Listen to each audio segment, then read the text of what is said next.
and the right to appeal. These are the foundations of justice. Fair procedures build public trust. They ensure that genuine refugees receive protection, while those without valid claims are treated with dignity and returned lawfully. Without fairness, systems lose legitimacy and they also lose public confidence. Credibility also demands adequate resources and skilled personnel. Overburdened systems become vulnerable to abuse.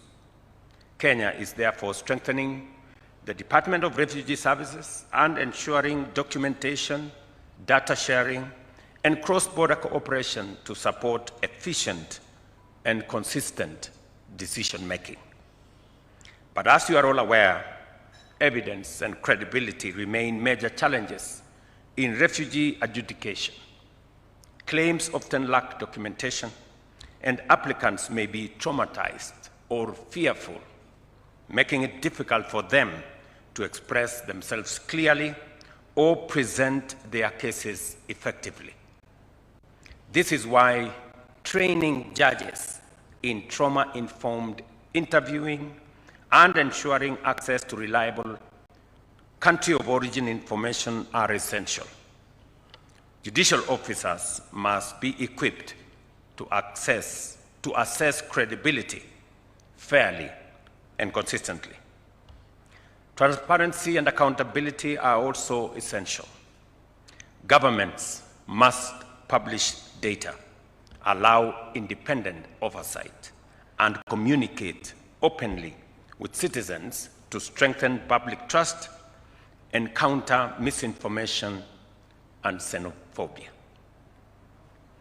For those of us from Kenya, we know we have a huge debate going on now on matters public participation, informing the public, carrying the public along. And we have agreed that we are going to have a public participation law that is currently in Parliament.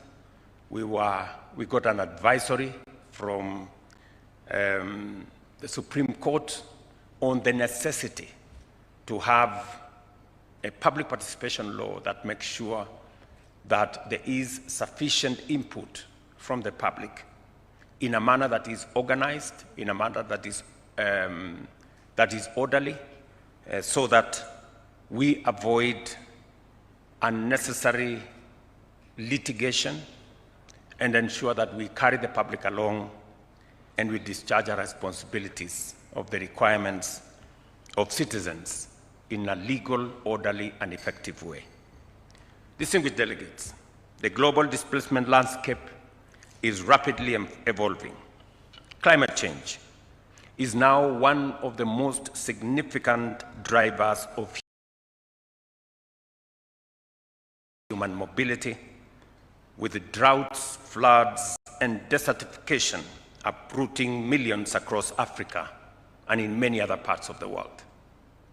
Those displaced by climate shocks may fall outside traditional legal definitions, yet they remain deeply vulnerable. By 2050, climate change may displace more than 200 million people. Kenya has already seen families crossing borders due to not only conflict, but to hunger and environmental collapse. Our legal frameworks must therefore evolve to provide protection in such cases, whether through broader interpretation of existing law or complementary protection measures, even as we invest in climate resilience to address displacement at its source. Another challenge is the misuse of asylum systems. Some attempt to use asylum as a backdoor to migration, while some states manipulate refugee labels for political expediency. Both undermine integrity. Our response must be balanced by establishing rigorous verification systems to prevent abuse without undermining fairness for genuine applicants. Strengthening documentation, cross-border information sharing, and effective screening procedure is essential. Above all, we must not allow the actions of a few to erode protection for the many.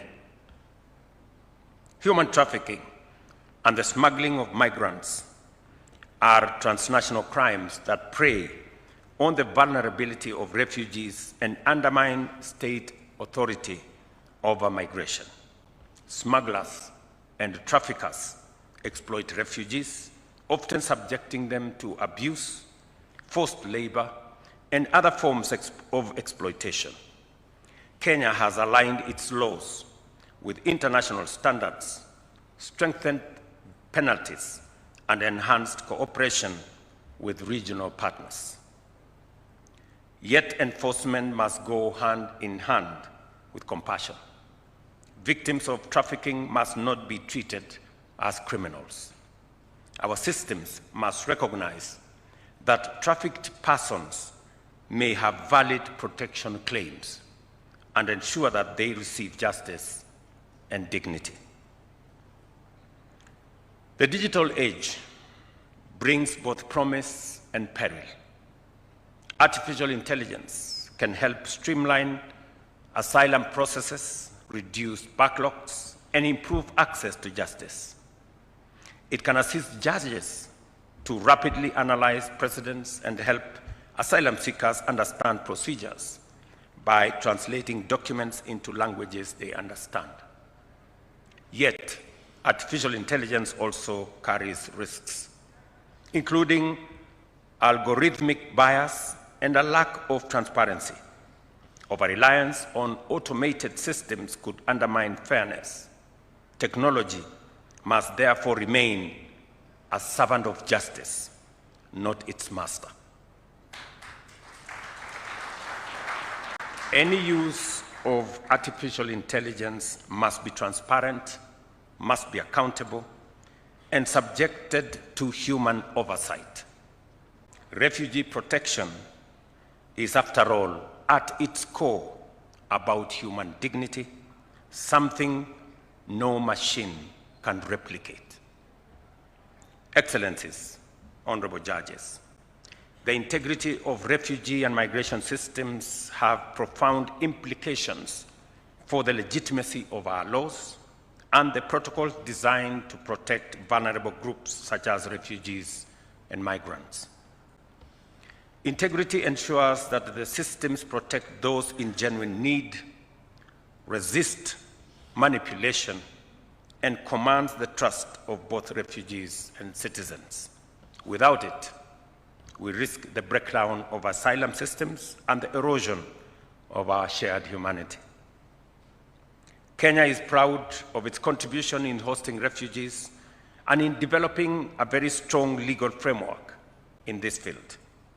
But we recognize our limits and call on the international community to share responsibility more equitably through financial support, resettlement opportunities, and technical cooperation. Host communities should not bear the burden alone. Solidarity is not charity, it is justice.